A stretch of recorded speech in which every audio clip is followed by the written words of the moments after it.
पिया हो परदेश में कैसे रोज रोज बर्दाश्त करेला।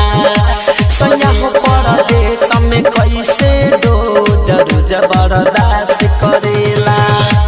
आवेला जब घरे लागेला रोज करे न कहियो पास सुतेला न कहियो पास सुतेला। राजा हो परदेश में कैसे रोज रोज बर्दाश्त करेला। सैया हो परदेश में कैसे रोज रोज बर्दाश्त करेला।